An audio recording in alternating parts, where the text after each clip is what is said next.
بسم اللہ الرحمن الرحیم۔ السلام علیکم ویورز، ویڈیو کی طرف بڑھنے سے پہلے میں آپ سے ریکویسٹ کروں گا میرے چینل ARC موٹیویشنل کو سبسکرائب کر دیں اور ساتھ لگے بیل آئیکن کو پریس کر دیں تاکہ میری ہر آنے والی ویڈیو آپ کو وقت پر مل سکے۔ چلیے ویورز بڑھتے ہیں ویڈیو کی طرف۔ باب نمبر 8، یقین کا اطلاق۔ یقین ایک شاہی مہمان ہے جو صرف اس ذہن میں داخل ہوتا ہے جسے مناسب طور پر اس کے لیے تیار کیا گیا ہوتا ہے۔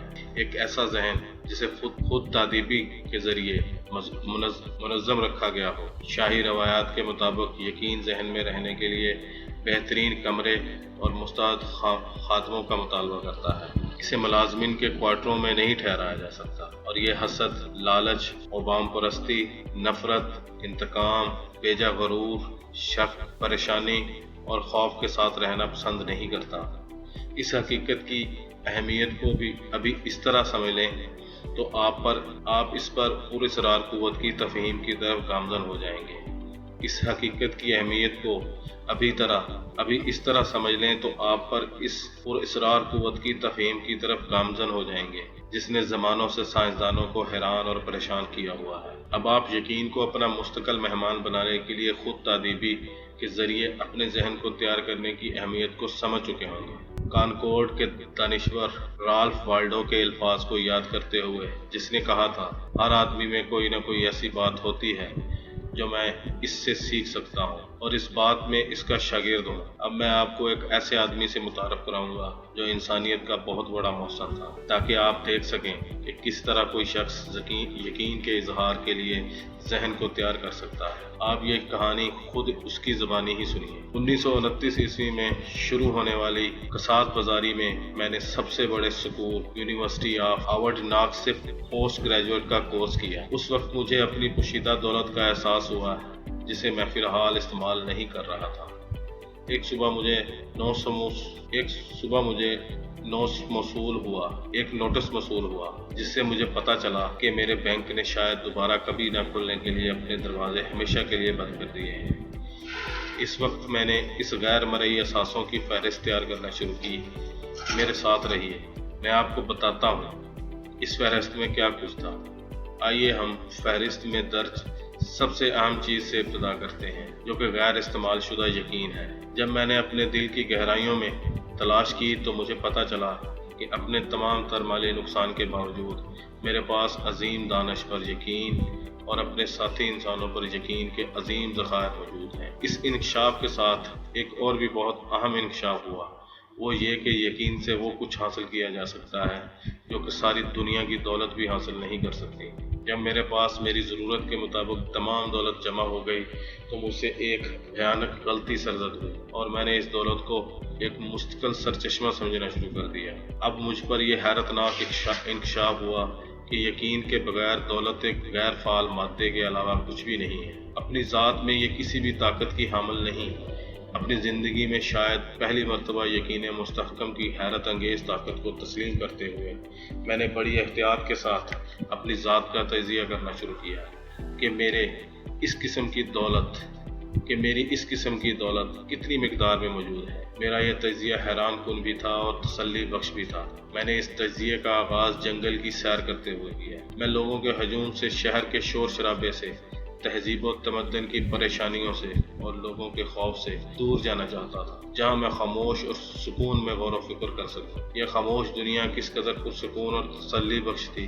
اپنے اس سفر کے دوران میں نے شاہ بلوط کا ایک بیج اٹھایا اور اسے اپنی ہتھیلی پر رکھ لیا۔ میں نے اس شاہ بلوط کے ایک بہت بڑے درخت کی جڑوں کے قریب سے اٹھایا تھا جس سے یہ گرا تھا۔ میں نے درخت کی عمر کا اندازہ لگایا۔ یہ اتنا بڑا تھا کہ جب جارج واشنگٹن ابھی بچہ تھا تو یہ یقیناً اچھے خاصے سائز کا ہوگا۔ جب میں وہاں کھڑا اس عظیم درخت کا اس کے خام بچے کو جسے میں نے ہاتھ میں لیا تھا دیکھ رہا تھا تو مجھے خیال آیا اس دنیا میں رہنے والے تمام انسان مل کر بھی ایسا درخت نہیں بنا سکتے۔ پھر مجھے خیال آیا کہ اس ننھے سے بیج کو جس سے اس عظیم درخت نے جنم لیا ہے کسی غیر مرئی دانش نے تخلیق کیا ہے۔ پھر میں نے اس میں ایسی خاصیت سمو دی ہے کہ یہ پھوٹ کر زمین کی مٹی سے اوپر کی جانب بلند ہوتا چلا گیا ہے۔ پھر مجھے احساس ہوا کہ سب سے بڑی غیر مرئی قوتیں ہیں نہ کہ وہ دولت جو بینکوں میں جمع ہے یا مادی شکل میں پائی جاتی ہے۔ میں نے کالی مٹی کی ایک مٹھی اٹھائی اور بیج کو اس میں دبا دیا۔ میں نے اس نظر آنے والے مادے کو جسم سے یہ شاندار درخت اگا تھا میں نے اس نظر نہ آنے والے مادے کو جس سے یہ شاندار درخت اگا تھا اپنے ہاتھ میں اٹھائے رکھا۔ اس عظیم درخت کی جڑ کے پاس سے ایک ننھی سی جھاڑی کو اکھاڑا، اس کے پتے بڑی خوبصورتی سے ڈیزائن کیے گئے تھے، اور اس جھاڑی کو دیکھتے ہوئے مجھے خیال آیا کہ اس کو بھی اسی ازلی دانش نے تخلیق کیا ہے جس پہ یہ شاہ بلوط کا درخت پیدا کیا ہے۔ میں نے جنگل میں چلنا جاری رکھا اور شفاف اور چمکتے ہوئے پانی کی ایک بہتی ہوئی ندی کے کنارے پہنچ گیا۔ اس وقت تک میں تھک چکا تھا، لہٰذا میں آرام کرنے کے لیے اور اس کی مترنم موسیقی کو سننے کے لیے ندی کے پاس بیٹھ گیا۔ اس سمندر کی جانب اپنے واپسی کے سفر پر لہراتی ہوئی دواں تھی۔ اس منظر میں مجھے اپنا بچپن کا زمانہ یاد آ گیا جس میں اس قسم کی ندی میں کھیلا کرتا تھا۔ میں جب اس کے کنارے پہ بیٹھا اس کی موسیقی سے لطف اندوز ہو رہا تھا تو مجھے ایک نظر نہ آنے والی ہستی کا احساس ہوا، ایک دانش جو میرے اندر سے بول رہی تھی، اور اس نے مجھے پانی کی مسحور کن داستان سنائی۔ اور یہ ہے وہ کہانی جو اس نے مجھے سنائی۔ پانی، خالص چمکتا ہوا پانی، جب سے یہ سیاہ ٹھنڈا ہوا ہے اور انسانوں، جانوروں اور نباتات کا مسکن بنا ہے، اس وقت سے یہی پانی خدمات انجام دیتا رہا ہے۔ او پانی، اگر تم انسانوں کی زبان بول سکتے تو تم کیسی دلچسپ داستان سنا سکتے تھے۔ تم زمین پر سفر کرنے والے کروڑوں نفوس کی پیاس بجھا چکے ہو، زمین پر اگنے والے پھولوں اور پودوں کو شراب کر چکے ہو، بھاپ میں تبدیل ہو کر انسان کی بنائی ہوئی مشینوں کے پہیے گھما چکے ہو اور پھر واپس اپنی اس اصل شکل میں پلٹ آتے ہو۔ تم گٹروں کو دھو چکے ہو، فرشوں کو صاف کر چکے ہو، انسانوں اور جانوروں کی ان گنت خدمات انجام دے چکے ہو، اور ہمیشہ اپنے منع سے سمندر کی جانب واپس لوٹ جاتے ہیں اور وہاں دوبارہ پاک ہو کر اپنی خدمت کے سفر پر دوبارہ روانہ ہو جاتے ہو۔ جب تم حرکت کرتے ہو تو صرف ایک ہی سمت سمندر کی جانب اپنا سفر کرتے ہو جہاں سے تم آتے ہو۔ تم ہمیشہ سے آ رہے ہو اور جا رہے ہو، لیکن تم ہمیشہ اپنی اس محنت میں خوش نظر آتے ہو۔ تمہیں نہ تو پیدا کیا جا سکتا ہے اور نہ ہی تباہ۔ تمام تر زندگی کے ساتھ تمہارا قریبی ناتا ہے۔ تمہارے احسان کے بغیر زمین پر زندگی کی کوئی صورت بھی قائم نہیں رہ سکتی۔ اور ندی کا پانی موجوں میں اٹھتا مسکراتا سمندر کی جانب اپنے سفر پر رواں دواں تھا۔ پانی کی داستان ختم ہو گئی، لیکن میں ایک عظیم بات سن چکا تھا۔ میں دانش کی تمام صورتوں میں سے عظیم تر کے قریب پہنچ چکا تھا۔ میں اس دانش کا مشاہدہ کر چکا تھا جس نے ننھے سے بیج میں سے شاہ بلوط کے عظیم درخت کو تخلیق کیا تھا، جس نے جھاڑی کے پتوں کو ایسی میکینکی اور جمالیاتی حسن کے ساتھ تشکیل دیا تھا کہ کوئی انسان اس کی نقل تیار نہیں کر سکتا۔ درختوں کے سائے لمبے ہو رہے تھے، دن اپنے اختتام کو پہنچ رہا تھا، جبکہ سورج آہستہ آہستہ مغربی افق میں غروب ہو رہا تھا۔ مجھے احساس ہوا کہ اس شاندار واز میں جو میں نے سنا ہے اس کا بھی اہم کردار تھا۔ سورج کی فیض رسانی کے بغیر شاہ بلوط کے بیچ سے شاہ بلوط کا درخت پیدا نہیں ہو سکتا تھا۔ سورج کی مدد کے بغیر بہتی ہوئی ندیوں کا پانی ہمیشہ سمندروں میں قید رہتا اور زمین پر زندگی کبھی بھی پروان نہیں چڑھ سکتی تھی۔ ان خیالات نے اس باز کو جو میں نے سنا تھا خوبصورت اوج کمال سے نواز دیا۔ سورج، پانی اور زمین پر موجود تمام زندگی کے درمیان ایک ایسا رومانوی تعلق پایا جاتا ہے جس کے بغیر دوسرا تمام رومانس غیر اہم معلوم ہوتے ہیں۔ میں نے ایک چھوٹا سا سفید کنکر اٹھایا جسے ندی کے بہتے ہوئے پانی نے بڑی صفائی کے ساتھ پالش کیا ہوا تھا۔ میں نے جب اسے ہاتھ میں پکڑا ہوا تھا تو مجھے اپنے اندر سے ایک اور آواز سنائی دیا۔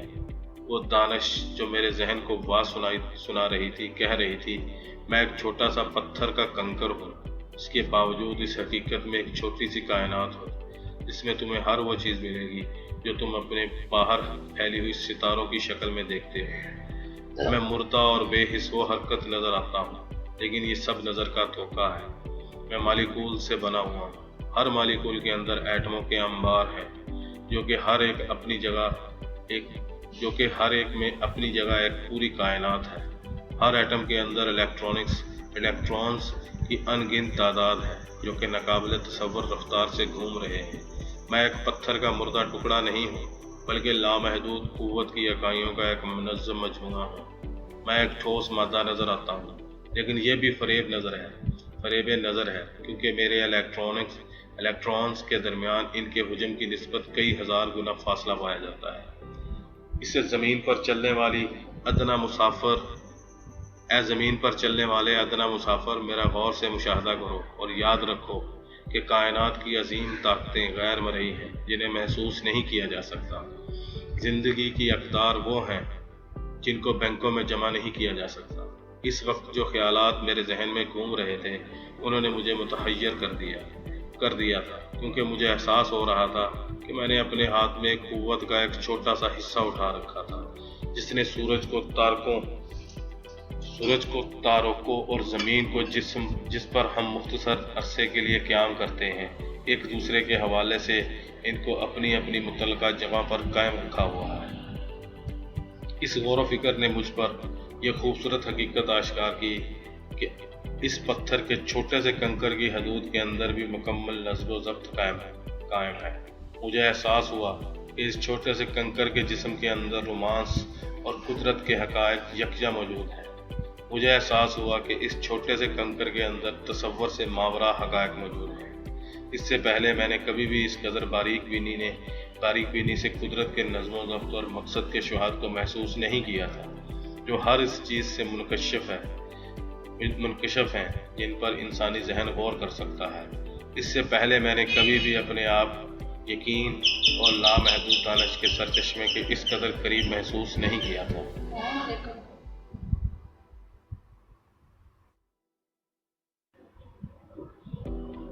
اس سے پہلے میں نے کبھی بھی اس قدر باریک بینی سے قدرت کے نظم و ضبط اور مقصد کے شہاد کو محسوس نہیں کیا تھا، جو ہر اس چیز سے منکشف ہیں جن پر انسانی ذہن غور کر سکتا ہے۔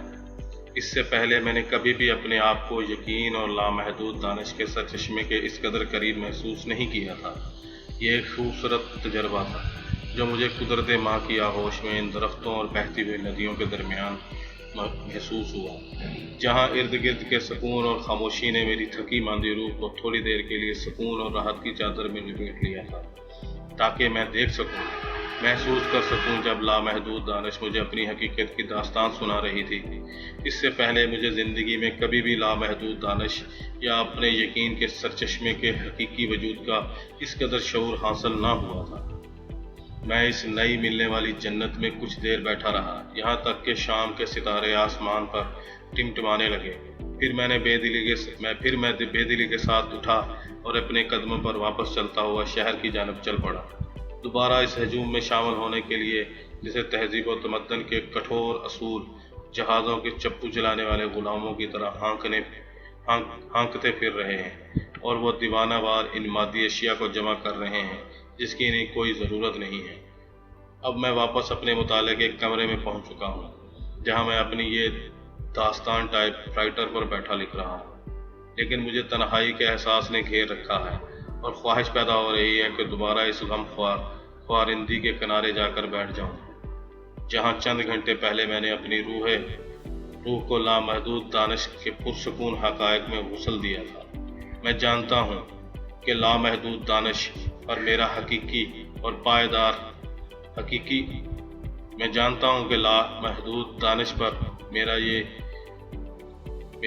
یہ تجربہ حقیقی اور پائیدار ہے۔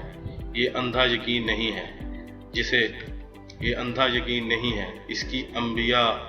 اس کی بنیاد لامحدود دانش کی دستکاری کے قریب مشاہدے پر ہے۔ میں اپنے یقین کے سرچشمے کی تلاش میں غلط سمتوں میں بھٹک رہا ہوں۔ میں اسے لوگوں کے کاموں میں، انسانی رشتوں میں، بینکوں میں جمع دولت اور مادی اشیاء میں تلاش کر رہا ہوں، لیکن یہ مجھے چھوٹے سے بیج، عظیم شاہ بلوط کے درخت، پتھر کے چھوٹے سے کنکر جھاڑی کے پتوں میں، زمین کی مٹی میں، سورج میں جو زمین کو تپش مہیا کرتا ہے اور پانیوں کو حرکت بخشتا ہے، شام کے ستارے میں، جنگل میں خاموشی اور سکون میں ملا ہے۔ اور میں یہ بتانا چاہتا ہوں کہ آپ لامحدود دانش کو لوگوں کے ہلے گلے اور مادی اشیاء اکٹھی کرنے کی دیوانہ وار دوڑ کی نسبت خاموشی اور سکون کے ماحول میں جلدی تلاش کر لیتے ہیں۔ میرا بینک اکاؤنٹ ختم ہو چکا تھا، میرا بینک تباہ ہو گیا تھا، لیکن میں کئی 1 کروڑ پتیوں سے زیادہ خوش نصیب ہوں، کیونکہ میں یقین کا براہ راست ذریعہ تلاش کر چکا ہوں اور اپنے پیچھے اس طاقت کی موجودگی سے مزید بینک بیلنس اکٹھا کر سکتا ہوں جو میری ضرورت کے لیے کافی ہو۔ میں ان کسی کروڑ پتیوں سے زیادہ دولت مند ہوں، کیونکہ میں اس قوت پر انحصار کرتا ہوں جس کا سرچشمہ میرے اندر سے پھوٹتا ہے۔ میں اپنے وجود میں، جبکہ اکثر دولت مند لوگوں کے لیے ضروری ہے کہ وہ قوت اور تحریک حاصل کرنے کے لیے بینک میں رکھی دولتوں اور مادی اشیاء پر انحصار کریں۔ میری قوت کا سرچشمہ اتنا ہی مفت اور لامحدود ہے جتنا کہ ہوا میں سانس لیتا ہوں۔ اس کو حاصل کرنے کے لیے مجھے صرف اپنے یقین کی طرف رجوع کرنا ہوتا ہے جو کہ میرے پاس بہتات کے ساتھ موجود ہے۔ اس طرح مجھے دوبارہ یہ سبق حاصل ہوا ہے کہ ہر بدقسمتی اپنے ساتھ خوش قسمتی کے بیج لے کر آتی ہے، میری بدقسمتی نے میرے بینک بیلنس سے محروم کر دیا تھا۔ میری بدقسمتی نے مجھے میرے بینک بیلنس سے محروم کر دیا تھا۔ اس کے بدلے مجھے تمام دولتوں کے حصول کے اصل ذریعے کا علم ہو گیا تھا۔ یقین کے پائیدار ذرائع آپ نے ایک ایسے شخص کی کہانی اس کے اپنے الفاظ میں سنی ہے جس نے ہمیں بتایا ہے کہ ہم یقین کے حصول کے لیے اپنے ذہن کو کس طرح تیار کر سکتے ہیں۔ یہ کہانی اپنی سادگی کے حوالے سے انتہائی ڈرامائی ہے۔ یہ ایک ایسا شخص ہے جس کو پائیدار یقین کی مضبوط بنیادیں بینک بیلنس اور مادی دولتوں کی بجائے شاہ بلوط کے بیج، جھاڑی کے پتوں، ایک چھوٹے سے کنکر اور بہتی ہوئی ندی میں نظر آئی ہیں۔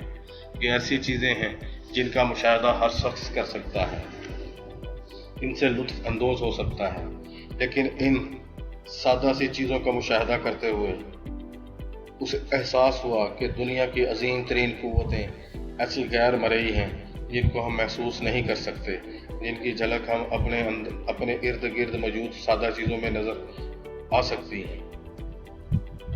میں نے یہ کہانی اس لیے بیان کی ہے کہ میں اس حقیقت پر زور دینا چاہتا ہوں کہ کوئی بھی شخص شدید مشکل حالات میں بھی اپنے ذہن کو صاف رکھ سکتا ہے اور اسے یقین کے اظہار کے لیے تیار کر سکتا ہے۔ سب سے اہم حقیقت جو اس کہانی سے ہم پر ظاہر ہوتی ہے وہ یہ ہے کہ جب ذہن منفی رویوں سے پاک ہو جاتا ہے تو یقین کی قوت خود بخود متحرک ہو جاتی ہے اور ذہن پر چھا جاتی ہے۔ یقیناً اس فلسفے کا کوئی طالب علم بھی اتنا بدقسمت نہیں ہو سکتا کہ وہ اس اہم مشاہدے سے محروم رہ جائے۔ آئیے اب یقین کے تجزیے کی کوشش کرتے ہیں۔ ہمیں اس موضوع کی ابتدا کرنے سے پہلے یہ بات ضرور مد نظر رکھنی چاہیے کہ یقین ایک ایسی قوت ہے جس کا تجزیہ کرنے سے ساری سائنسی دنیا ہمیشہ عاجز رہی ہے۔ یقین کو اس فلسفے میں چوتھی جگہ رکھا گیا ہے کیونکہ یہ چوتھی فورتھ ڈائمنشن کی نمائندگی کرتا ہے۔ اگرچہ یہاں اس کو ذاتی کامیابی کے رشتے کی بنا پر پیش کیا جا رہا ہے۔ یقین ایک ایسی ذہنی حالت ہے جسے ہم مناسب طور پر روح کا اصل محرک کہہ سکتے ہیں، جس کے ذریعے ایک شخص کے اہداف، خواہشات اور مقاصد کو ان کے اہم پلہ مادی یا مالی عناصر میں تبدیل کیا جا سکتا ہے۔ اس سے پہلے ہم یہ دیکھ چکے ہیں کہ چند قدم زیادہ چلنے کی عادت، مقصد کی قطعیت، ماسٹر ذہن کے اطلاق سے ہم بہت زیادہ قوت حاصل کر سکتے ہیں، لیکن یہ قوت اس قوت کی نسبت بہت معمولی ہوگی جو کہ اس ذہنی حالت جسے یقین کہا جاتا ہے کے ساتھ ان اصولوں کے اجتماعی اطلاق سے حاصل ہو سکتی ہے۔ ہم یہ بھی جانتے ہیں کہ یقین کا ظرف 12 دولتوں میں سے ایک ہے۔ آئیے اب ہم ان ذرائع کو تلاش کرتے ہیں جن کی مدد سے ہم اس ظرف کو اس انوکھی قوت سے بھر سکتے ہیں جو تہذیب کی رکھوالی، انسانی ترقی کی سب سے بڑی وجہ اور انسانوں کی تمام تعمیری جدوجہد کا رہنما جذبہ ہے۔ اس تجزیے سے پہلے ہمیں یہ بات یاد رکھنا ہوگی کہ یقین ایک ایسی ذہنی حالت ہے جو صرف ان لوگوں کے حصے میں آتی ہے جو اپنے ذہنوں پر پوری طرح مکمل قابو پا لینے کا فن سیکھ جاتے ہیں۔ یہ ایک بہت فطری حق ہے جس کا حصول مکمل طور پر فرد کے اپنے اختیار میں ہوتا ہے۔ یقین اپنی قوتوں کا مظاہرہ صرف اس ذہن کے ذریعے کرتا ہے جو اس کے لیے تیار ہوتا ہے۔ یقین اپنی قوتوں کا مظاہرہ صرف اس ذہن کے ذریعے کرتا ہے جو اس کے لیے تیار ہوتا ہے، لیکن اس تیاری کا طریقہ کوئی سربستہ راز نہیں ہے، اور جو اس کی خواہش رکھتا ہے اس سے آگاہی حاصل کر سکتا ہے۔ یقین کے بنیادی اصول درج ذیل ہیں۔ نمبر 1، مقصد کی قطعیت، جسے ذاتی محرک یا عمل کی پشت پناہی حاصل ہو۔ نمبر 2، تمام انسانی تعلقات میں چند قدم آگے چلنے کی عادت۔ نمبر 3، ان لوگوں کے ساتھ ماسٹر مائنڈ اتحاد جو یقین پر مبنی ہمت کی شعاعیں بکھیرتے ہیں اور جو روحانی اور ذہنی طور پر دیے گئے مقصد کے حصول کے لیے ایک دوسرے کی ضروریات کی تکمیل کرتے ہیں۔ نمبر 4، ایک مثبت ذہن جو خوف، حسد، لالچ، نفرت اور توہم پرستی جیسے تمام منفی رویوں سے پاک ہو۔ نمبر 5، ایک مثبت ذہنی رویہ 12 دولتوں میں سے اولین اور انتہائی اہم دولت ہے۔ اس حقیقت سے آگاہی کہ ہر بدقسمتی اپنے ساتھ اتنے ہی فوائد کے بیج اٹھائے ہوتی ہے۔ وقتی شکست ناکامی نہیں ہوتی جب تک اسے ناکامی کے طور پر تسلیم نہ کر لیا جائے۔ دن میں کم از کم ایک مرتبہ عبادت کی حالت میں اپنے قطعی مقصد کا باضابطہ اظہار۔ نمبر 6، دن میں کم از کم ایک مرتبہ عبادت کی حالت میں اپنے قطعی مقصد کا باضابطہ اظہار۔ نمبر 7، عظیم دانش کے وجود کا اقرار، یعنی اللہ کے ہونے کا اظہار، جس نے ساری کائنات میں ضبط اور نظم قائم کیا ہوا ہے، اور تمام افراد اس دانش کا ادنا اظہار ہیں، اور یہ کہ انسانی دماغ کی کوئی حدود نہیں ہے سوائے ان کے جو انسان خود اپنے ذہن پر لاگو کر لیتا ہے۔ نمبر 8، اپنی ماضی کی ناکامیوں اور بدقسمتیوں کی ایک احتیاط سے تیاری کی گئی تاریخ وار فہرست، جو اس حقیقت کو آشکار کرے گی کہ ایسے تمام تجربات کے ساتھ اتنے ہی فوائد لے کر آتے ہیں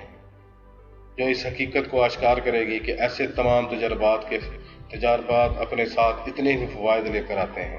نمبر 9، عزت نفس جس کا اظہار اپنے ضمیر کی ہم آہنگی کے ذریعے ہو رہا ہو۔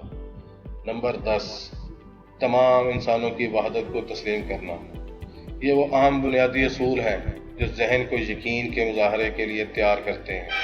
ان کا اطلاق کسی فاعلیت کا تقاضا نہیں کرتا، لیکن اس کے اطلاق کے لیے دانش کے ساتھ سچائی اور انصاف کی شدید خواہش کا ہونا ضروری ہے۔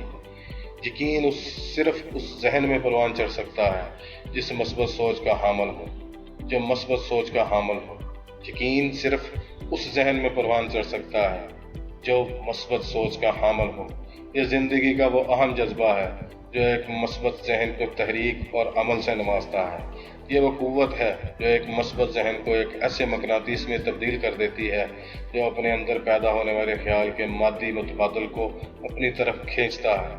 یقین ذہن کو باوسیلہ اور اس قابل بناتا ہے کہ ہر اس خیال سے جو اس کے اندر پیدا ہوتا ہے فائدہ حاصل کر سکے۔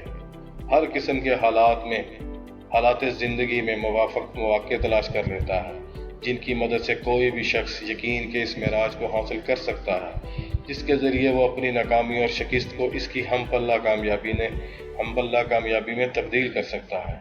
یقین انسان کو اس قابل بناتا ہے کہ وہ قدرت کے رازوں کی گہرائی کو جان سکے اور قدرت کی اس زبان کو سمجھ سکے جس کا مظاہرہ ہم قوانین قدرت میں دیکھتے ہیں۔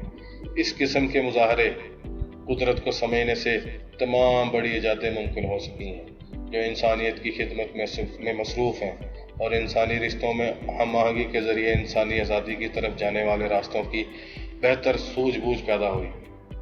انسان جو کچھ سوچتا ہے اور جس چیز پر ایمان رکھتا ہے، اس کا حصول یقین کے ذریعے ہی ممکن ہوتا ہے۔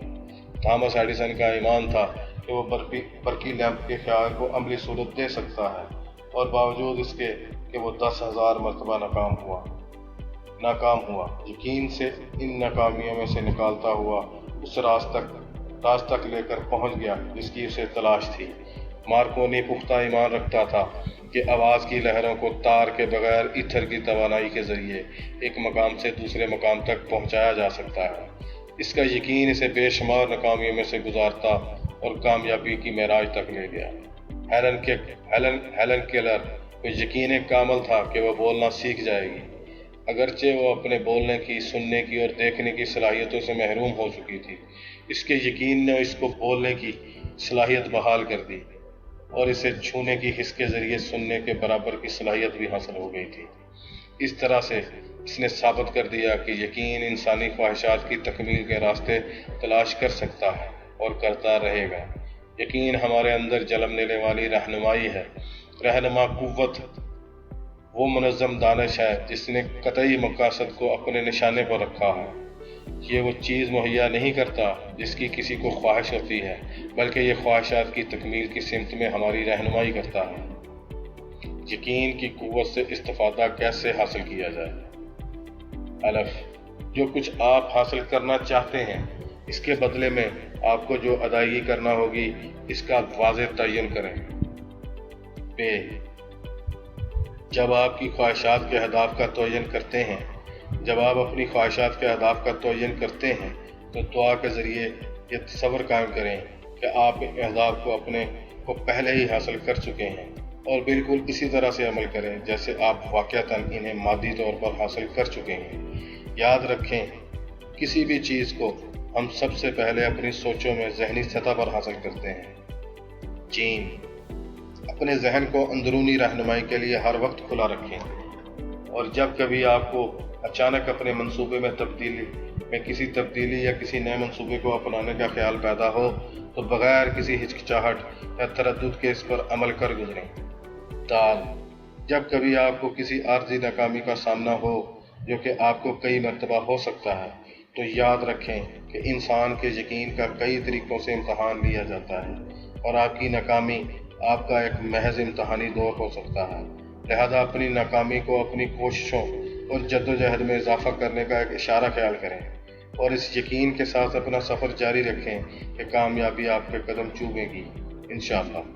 کوئی بھی منفی ذہن حالت یقین کی صلاحیت کو تباہ کر دیتی ہے، اور آپ جو بھی ارادہ کرتے ہیں اس کی منفی انتہا پر منتج ہوتی ہے۔ آپ کی ذہنی حالت ہی سب کچھ ہے، لہذا اپنے ذہن کو قابو کریں اور اسے ہر قسم کے ناپسندیدہ غیر مجاز عناصر سے پاک کر دیں جو کہ یقین کے دشمن ہیں، اور اسے ہمیشہ صاف رکھیں خواہ اس کی کوئی قیمت بھی ادا کرنا پڑے۔ واو، زندگی کے اپنے قطعی اہم مقصد کو واضح الفاظ میں لکھتے ہوئے اور اپنے روزانہ کے مراقبے میں اس کو استعمال کرتے ہوئے اپنی یقین کی قوت کو تقویت دینے کا فن سیکھیے۔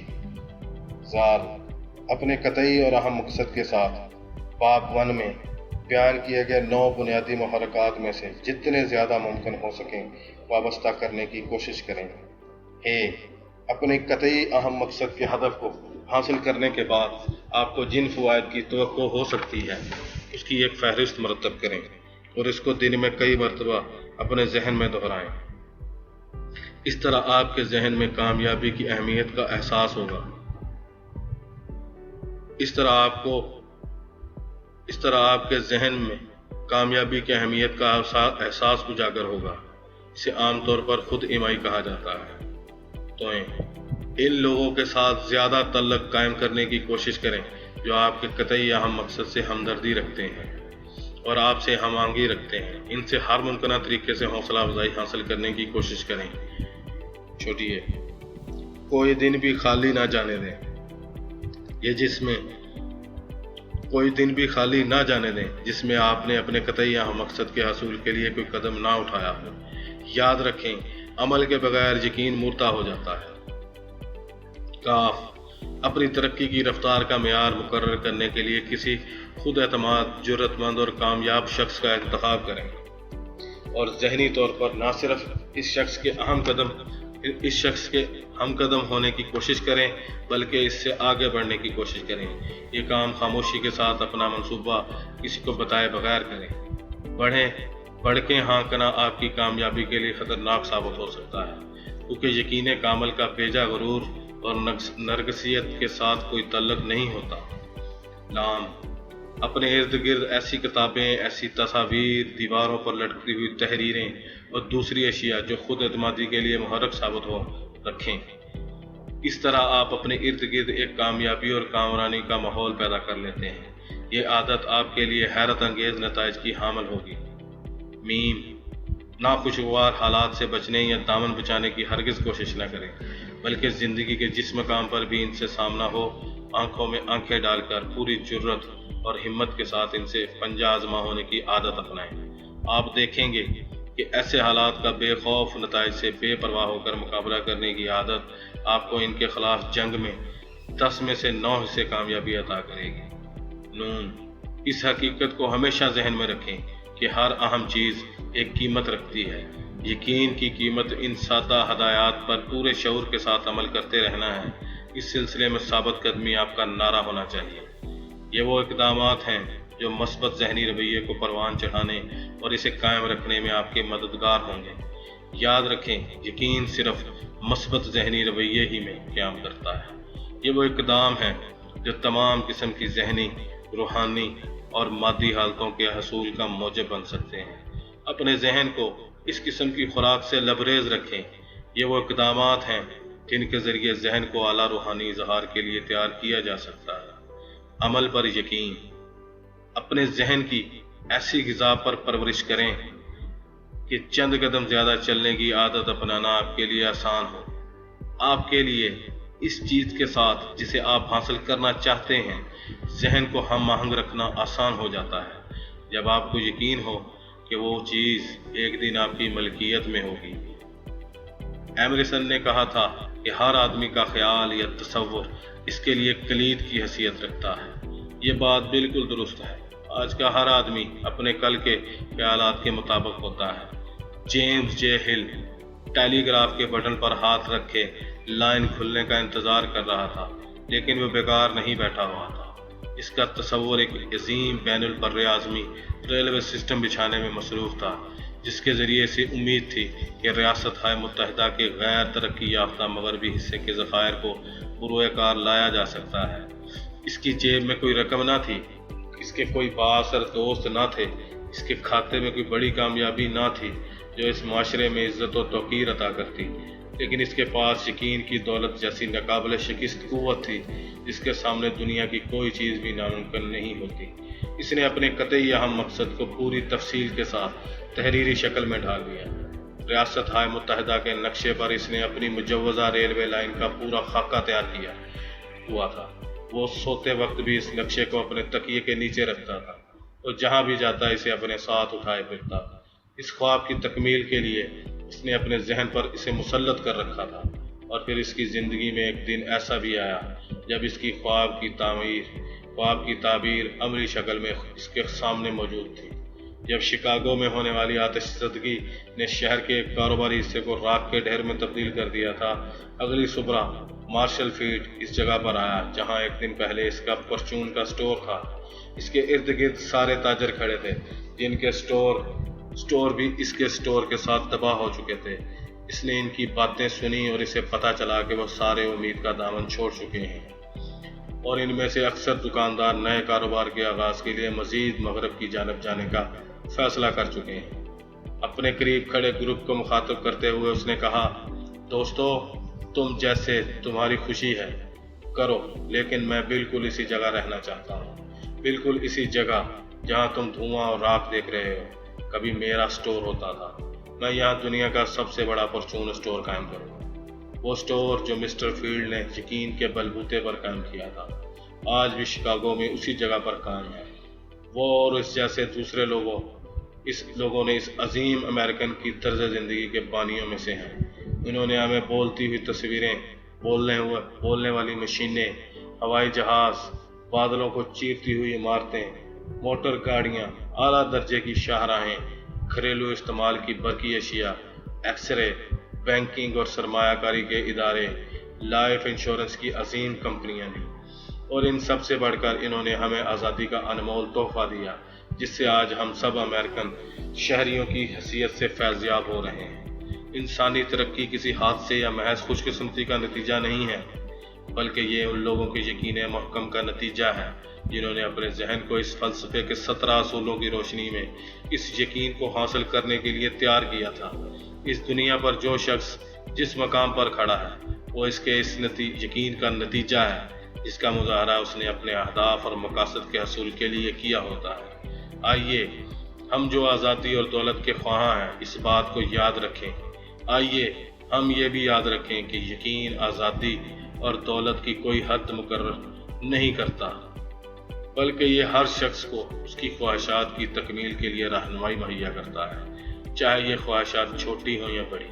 اور اگرچہ یقین ایک ایسی عادت ہے، اور اگرچہ یقین ایک ایسی طاقت ہے جس نے سائنسدانوں کو چکرائے رکھا ہے، لیکن اس کا اطلاق اس قدر آسان ہے کہ ادنا ترین شخص اس کی سمجھ میں بھی آ جاتا ہے۔ لہذا یہ تمام انسانوں کا مشترکہ اثاثہ ہے۔ اس سلسلے میں تمام باتیں اس باب میں بیان کی گئی ہیں، اور اس میں کوئی واحد قدم بھی ایسا بیان نہیں کیا گیا جو ادنا ترین شخص کی استطاعت سے بھی باہر ہو۔ یقین ایسے ذہن سے جنم لیتا ہے جس میں مقصد کی قطعیت کو مثبت ذہنی رویے کے سائے میں پروان چڑھایا گیا ہو، اور یہ ہمارے ان مادی عوامل سے تقویت پاتا ہے جو قطعی مقصد کے حصول کے لیے انجام دیے جاتے ہیں۔ ہمارا ہر رضاکارانہ عمل بنیادی 9 محرکات میں سے کسی ایک یا ایک سے زائد محرکات سے تحریک حاصل کرتا ہے۔ اپنی خواہشات کی تکمیل کی کوشش میں یقین کے عنصر کو شامل کر لینا کسی کے لیے بھی کوئی مشکل امر نہیں ہے۔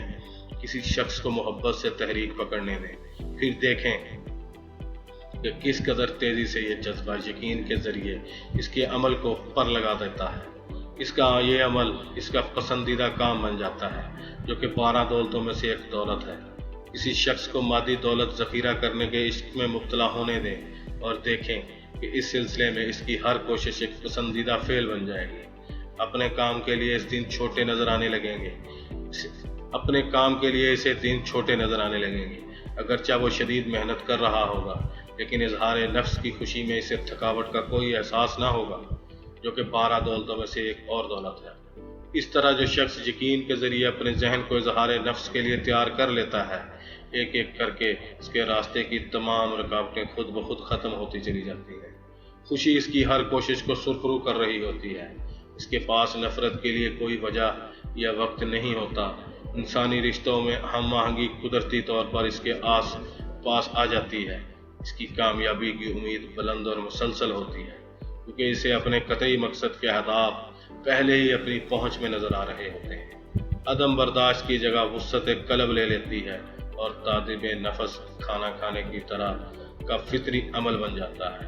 وہ لوگوں کو سمجھنے لگتا ہے کیونکہ وہ ان سے پیار کرتا ہے، اور اپنے پیار کی وجہ سے وہ خوش قسمتی کو دوسروں میں بانٹنے کے لیے تیار ہوتا ہے۔ وہ ہر قسم کے خوف سے آزاد ہوتا ہے کیونکہ یقین نے اس کا ہر خوف دور کر دیا ہوتا ہے۔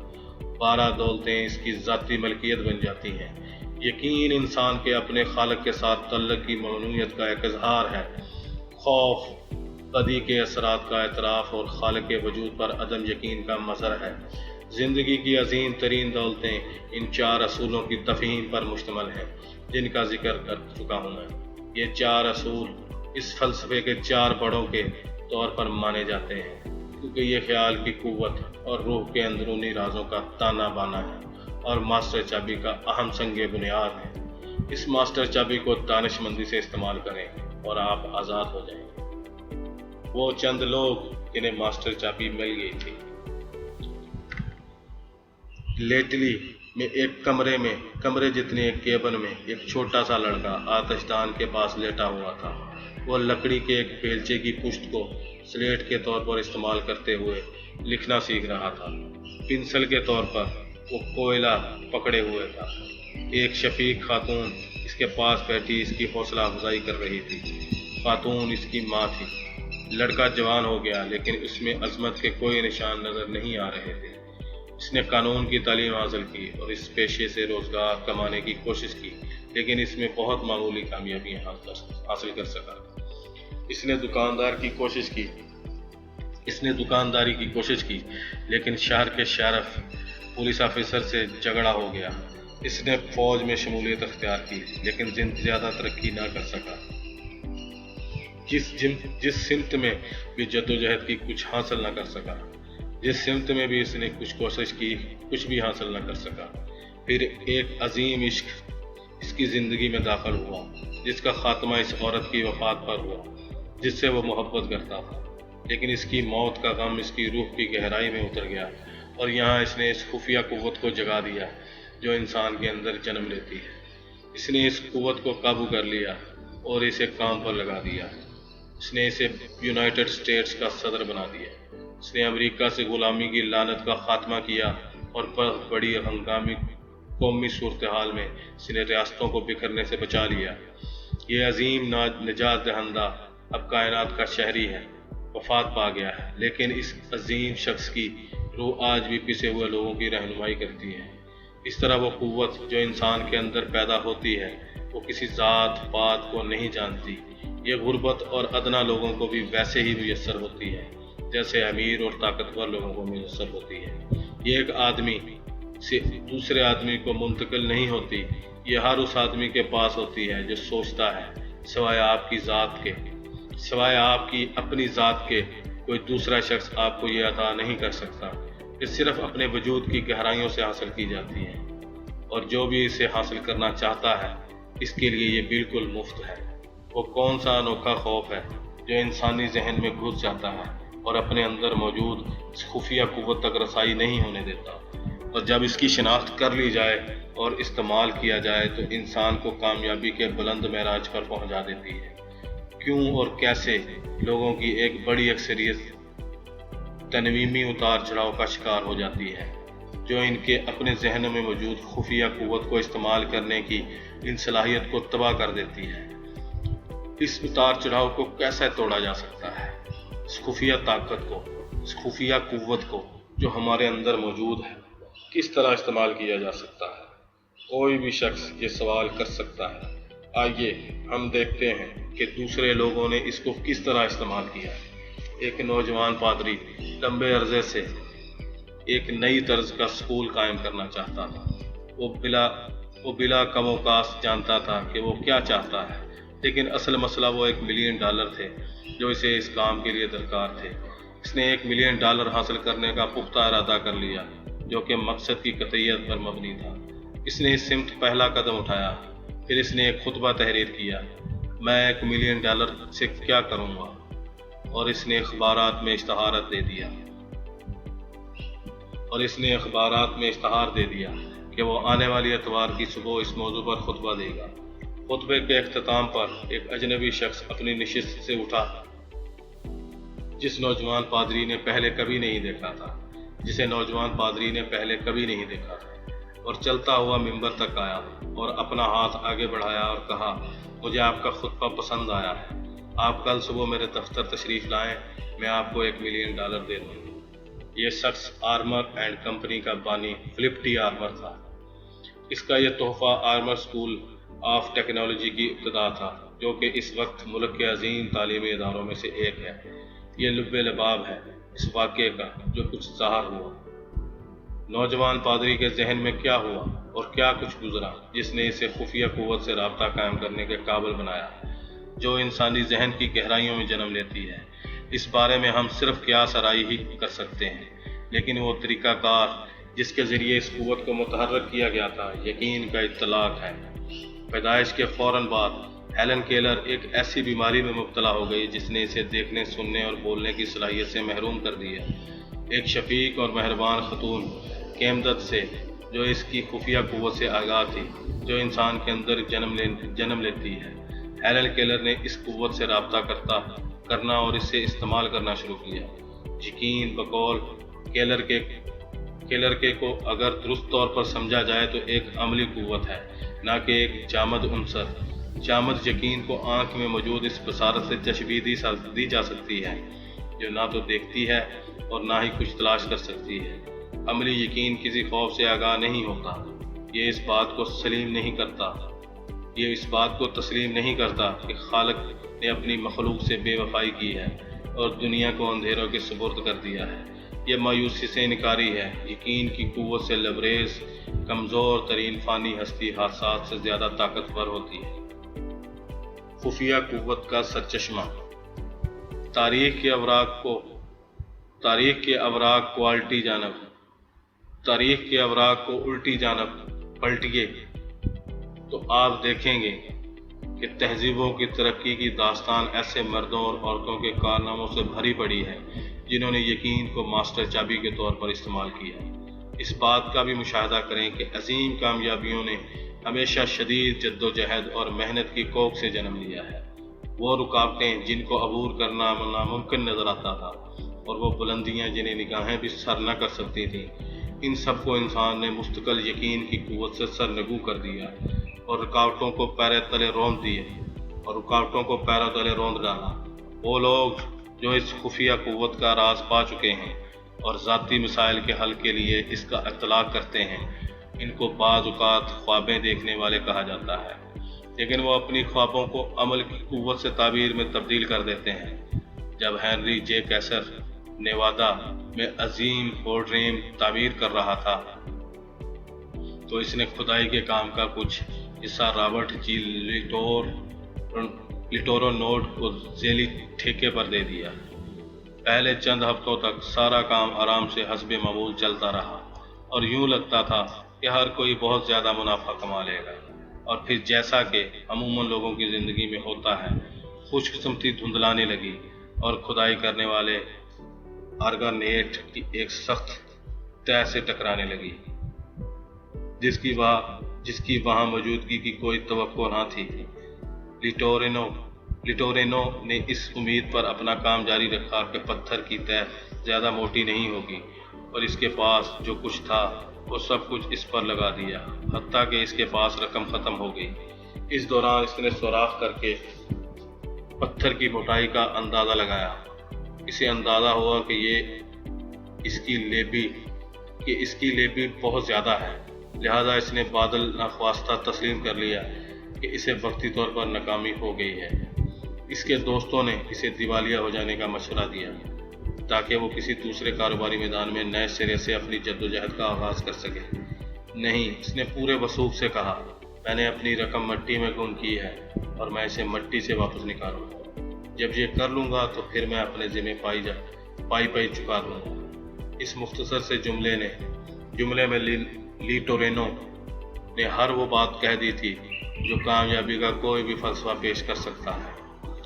اس نے مقصد کی قطعیت اور شکست کے باوجود کامیابی حاصل کرنے کی اپنی صلاحیت پر مکمل یقین کا اظہار کیا تھا۔ لیٹورینو نے بتایا کہ اپنی بربادی کے عظیم ترین دور میں مجھے ایک ایسے ساتھی کی رفاقت حاصل ہو گئی جو میری زندگی کا عظیم ترین اثاثہ ہے۔ میں نے اس نئے ساتھی کو اپنے کاروبار میں شامل کر لیا جس میں اپنی پوری محنت سے کام کا آغاز کیا، اور میرے ساتھی نے مجھے بتایا کہ اسے کیسے کرنا ہے۔ میرے اس نئے ساتھی کا نام خدا ہے۔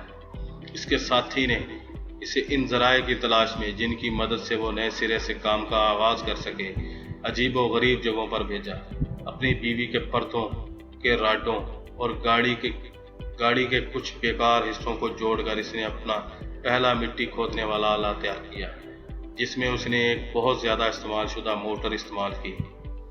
اس آلے نے کام تو کیا، لیکن یہ اتنا زیادہ نہیں تھا کہ اسے استعمال کرنا فائدہ مند ہو سکتا، لہذا لیٹورینو گاڑیوں کے قبرستان سے کچھ بہتر حصے تلاش کیے اور دوسری مشین تیار کی۔ اس نے پہلی مشین کی نسبت بہت عمدہ کام کیا، لیکن پھر بھی تجارتی مقاصد کے استعمال کے لیے بہت فرسودہ تھی۔ اب میں کیا کروں دوست؟ لیٹورینو نے اپنی فرم کے ایک سینئر رکن سے پوچھا، اور اسے فوراً جواب مل گیا، جتنی رقم تمہیں درکار ہے ادھار لے لو اور نئے مٹیریل کے ساتھ ایک حقیقی مشین تیار کرو۔ لیٹورینو نے یہی کیا۔ اس کے بعد وہ کامیابی کی سیڑھی پر شہرت اور دولت کی بلندیوں کی طرف چڑھتا چلا گیا۔ اسے یہ احساس ہوا کہ نیوادا میں اسے جتنا نقصان ہوا تھا اس کے برابر فائدے کا بیج اسے حاصل ہو چکا ہے۔ اس نے اس بیج کو بو کر کامیابی کے پورے کھلے ہوئے پھول میں تبدیل کر دیا۔ سب سے پہلے اس نے ایلیناس کے شہر پیوریا میں پلانٹ لگایا، جہاں اس کے زمین کھودنے والے ہتھیار اچھی خاصی مقدار میں تیار ہوتے تھے۔ اس کے بعد اس نے ایسا ہی پلانٹ جارجیا کے شہر ٹوکوامی میں لگایا۔ اس سے مطمئن نہ ہوتے ہوئے اس نے اس نے مسیسپی کے شہر کسبرگ میں ایک بڑا پلانٹ لگایا اور بعد میں ٹیکساس کے شہر لانگ ویو میں ایک دوسرا پلانٹ لگایا۔ میں 18 ماہ تک مسٹر لیٹرونو کے ساتھ رہا۔ میرا اصل مقصد براہ راست معلومات حاصل کرنا تھا کہ کس چیز نے اسے اس انداز سے کام کرنے کی طرف راغب کیا۔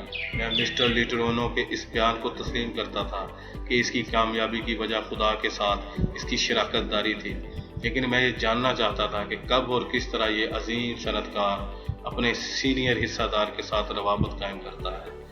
ایک رات جب لیٹورینو کے نجی ہوائی جہاز میں ایک میٹنگ میں شرکت کر کے واپس آ رہے تھے تو یہ رات مجھ پر کھلا۔ جہاز کی فضا میں بلند ہونے کے تھوڑی دیر بعد لیٹورینو کوچ پر دراز ہو گیا اور پھر خراٹے لینے لگا۔ 30 منٹ کے بعد اس نے اپنے آپ کو کوہنیوں کے بل اوپر اٹھایا اور اپنی جیب سے چھوٹی سی نوٹ بک نکالی اور اس پر کئی ایک سطور تحریر کی۔ اس دوران وہ نوٹ بک کی جانب دیکھنے کی بجائے اوپر خلا میں گھور رہا تھا۔ جہاز کے ٹوکوا پہنچنے تک یہ واقعہ 3 مرتبہ ہوا۔ جب جہاز اتر گیا تو میں نے لیٹرونو سے پوچھا کہ کیا اسے اپنی نوٹ بک پر کچھ نہ لکھنا یاد ہے؟ نہیں، بالکل نہیں، لیٹرونو نے حیرانگی کا اظہار کیا۔ کیا میں نے کچھ لکھا تھا؟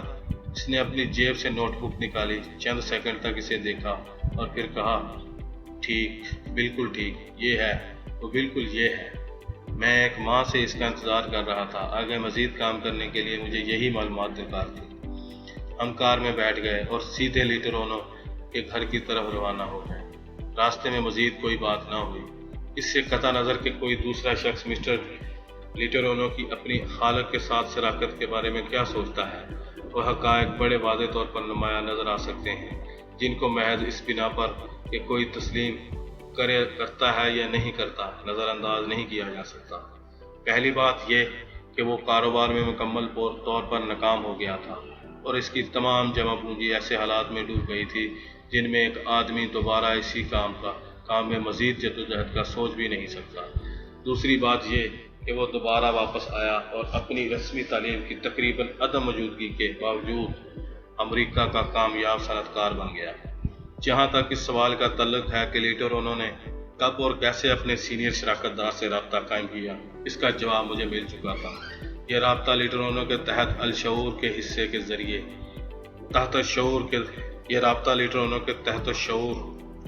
ذریعے قائم ہوا، جہاں اس نے جو کچھ وہ چاہتا تھا اس کا مکمل تصور نقش کر دیا تھا اور اس کو اپنے یقین مستحکم سے مزید تقویت پہنچائی تھی جو کہ اس دوران میں پیدا ہو چکا تھا۔ اس سارے سسٹم میں کوئی بھی نئی چیز نہیں اور اس کا اطلاع کوئی بھی شخص کر سکتا ہے جو مقصد کی قطعیت اور یقین کا استعمال اتنی ہی شدت سے کر سکتا ہو جس شدت سے لیٹرونو نے کیا تھا۔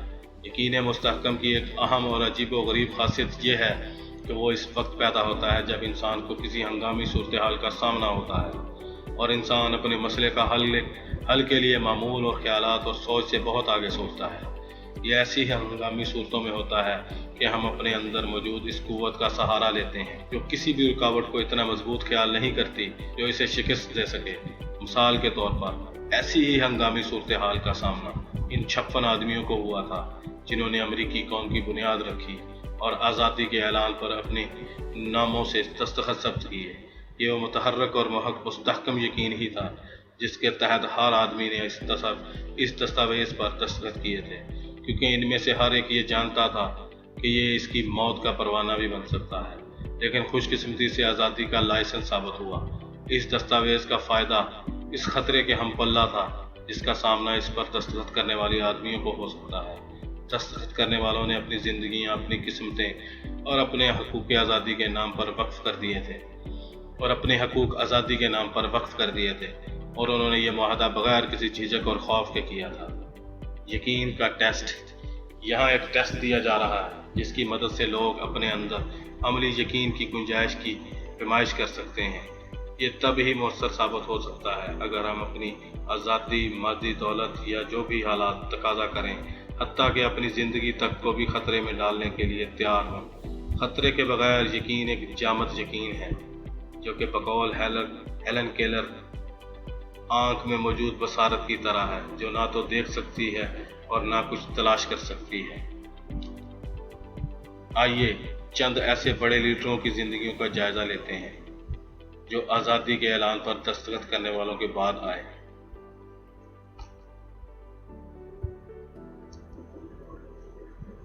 آئیے چند ایسے بڑے لیڈروں کی زندگیوں کا جائزہ لیتے ہیں جو آزادی کے اعلان پر دستخط کرنے والوں کے بعد آئے، کیونکہ ان میں بھی عملی یقین کی قوت ہی کار فرما تھی۔ انہوں نے بھی اس خفیہ قوت کو جو ہمارے اندر موجود ہے دریافت کیا، اس سے فائدہ حاصل کیا، اس کا استعمال کیا اور وسیع صحرا کو جمہوریت کے جھولے میں تبدیل کر دیا۔ جیمز جے ہل جیسے انسان جنہوں نے عظیم بین البراعظمی ریلوے نظام کے ذریعے مغربی سرحدوں کو نزدیک کر دیا اور بحیرہ اوقیانوس اور بحر الکاہل کے درمیان لوگوں کی رسائی کو آسان کر دیا۔ اورلی ڈی فورسٹ جس نے ان میکانیکی ذرائع کی تکمیل کی جس کی مدد سے ایتھر کی لامحدود طاقت کو لگام ڈالنا ممکن ہوا اور ریڈیو کے ذریعے دنیا کے لوگوں کے درمیان فوری مواصلات کا نظام قائم ہوا، اور تھامس ایوا ایڈیسن جس نے بجلی کے کنکے میں بولنے والی مشین، حرکت کرتی تصاویر اور بیسیوں مفید ایجادات کے ذریعے انسانی تہذیب کو ہزاروں سال آگے پہنچا دیا۔ یہ وہ ایجادات تھیں جس نے انسانی بوجھوں کو ہلکا کیا اور تفریح اور تعلیم کے میدان میں پیش قدر خدمات انجام دی۔ یہ اور ان جیسے دوسرے لوگ عملی یقین کے حامل افراد تھے۔ ہم بعض اوقات ان لوگوں کو فتین کہہ کر پکارتے ہیں، لیکن وہ عزت افزائی کو قبول نہیں کرتے کیونکہ وہ جانتے ہیں کہ ان کی یہ کامیابیاں اس خفیہ طاقت کی مرہون منت ہیں جو انسان کے اندر موجود ہیں، اور ہر شخص کی دسترس میں ہے جو اسے استعمال کرنا چاہتا ہے۔ ہم سب ان کی کامیابیوں کو جانتے ہیں اور ہم ان محنت کے ثمرات کی نوعیت اور وسعت کو تسلیم کرتے ہیں جن سے آج ساری انسانیت فیض یاب ہو رہی ہے، لیکن بدقسمتی سے ہم ان محرومیوں میں سے جن کی موجودگی میں وہ کام کرتے رہے اور ان رکاوٹوں کو جن کو ان لوگوں نے عبور کیا آگاہ نہیں ہیں، اور نہ ہی عملی یقین کے اس جذبے سے آگاہ ہیں جس کے سائے میں انہوں نے اپنے کام انجام دیے۔ اس سلسلے میں تاہم ہمیں اتنا یقین ضرور ہے کہ ان کی کامیابیاں ان مشکلات اور مصائب سے بالکل متناسب تھیں جن پر انہوں نے قابو پایا۔ انہیں ان لوگوں کی شدید مخالفت کا سامنا کرنا پڑا جنہوں نے اس کی جدوجہد سے سب سے زیادہ فائدہ اٹھانا تھا۔ یہ وہ لوگ تھے جو عملی یقین سے محروم ہونے کی وجہ سے ہر اس چیز کو جو نئی اور غیر معروف ہو شک و شبہ کی نظر سے دیکھتے ہیں۔ زندگی کی مشکلات اور ناگہانی ضروریات انسان کو اکثر ایسے دوراہے پر لے آتی ہیں جہاں وہ کوئی ایک راستہ اختیار کرنے پر مجبور ہو جاتا ہے۔ ایک راستہ یقین کی طرف لے کر جاتا ہے اور دوسرا خوف کا راستہ ہوتا ہے۔ وہ کیا چیز ہے جو اکثریت کے لیے خوف کا راستہ اختیار کرنے کا موجب بنتی ہے؟ اس انتخاب کا انحصار انسان کے ذہنی رویے پر ہوتا ہے۔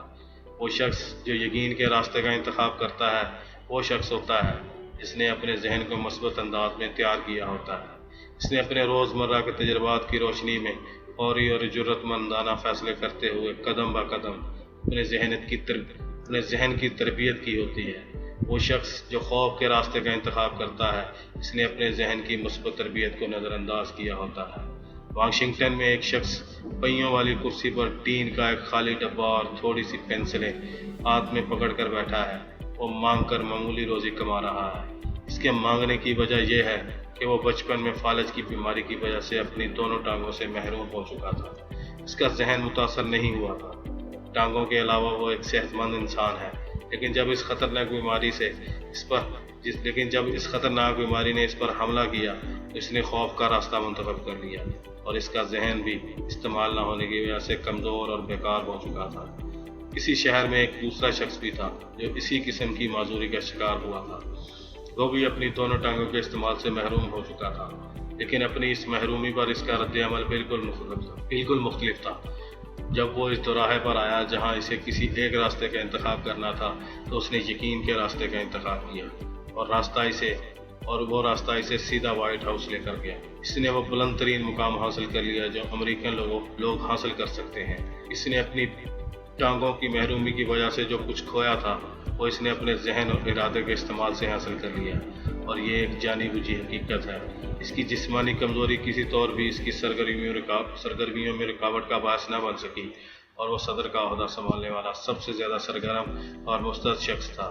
ان دونوں آدمیوں کی حیثیتوں میں زمین و آسمان کا فرق نظر آتا ہے، لیکن کسی کو بھی اس فرق کی وجوہات کے بارے میں کسی غلط فہمی کا شکار نہیں ہونا چاہیے، کیونکہ یہ صرف اور صرف ذہنی رویوں کا فرق ہے۔ ایک آدمی نے خوف کے راستے کا انتخاب کیا، جبکہ دوسرے شخص نے یقین کے راستے کا اختیار کیا۔ اور جب آپ ان حالات کا گہرائی سے جائزہ لیتے ہیں، جن سے کچھ آدمیوں کو زندگی کے اعلیٰ مراتب پر فائز کر دیا اور کچھ لوگوں کو محتاجی اور غربت میں دھکیل دیا، تو زیادہ امکان یہی ہے کہ ان کی حیثیتوں میں اس بہت سے فرق کی وجہ ان کے اپنے ذہنی رویے ہیں۔ اعلیٰ حیثیت کے لوگوں نے یقین کا بلند راستہ منتخب کیا، جبکہ ادنا حیثیت کے لوگوں نے خود کے ادنا راستے کا انتخاب کیا۔ تعلیم، تجربہ اور ذاتی ہنر ثانوی اہمیت کے معاملات ہیں۔ جب تھامس ایلوا ایڈیسن کو اس کے استاد نے اسکول میں 3 ماہ کے بعد گھر بھیج دیا اور اس کے والدین کو یہ پیغام دیا کہ ان کا بچہ کند ذہن ہے، جسے پڑھانا ممکن نہیں، تو یہ کافی وجہ تھی کہ وہ ایک بیکار اور آوارہ شخص کی زندگی بسر کرتے ہوئے مر جاتا، اور وقتی طور پر اس نے یہی کچھ کیا بھی تھا۔ وہ مختلف کام کرتا رہا، اس نے اخبار بیچے، مختلف آلات اور کیمیائی مادوں کے ساتھ کھیلتا رہا، اور ایک ہر فن مولا قسم کا انسان بن گیا تھا، جو کسی ایک کام کو پورے ڈھنگ سے نہیں کر سکتا تھا۔ پھر تھامس ایلوا ایڈیسن کے ذہن میں کوئی تبدیلی آئی جو اس کے نام کو لافانی بنا گئی۔ کسی عجیب عمل سے جو اس نے پوری طرح دنیا کو نہیں بتایا، اس نے اپنے اندر موجود خفیہ قوت کو دریافت کر لیا۔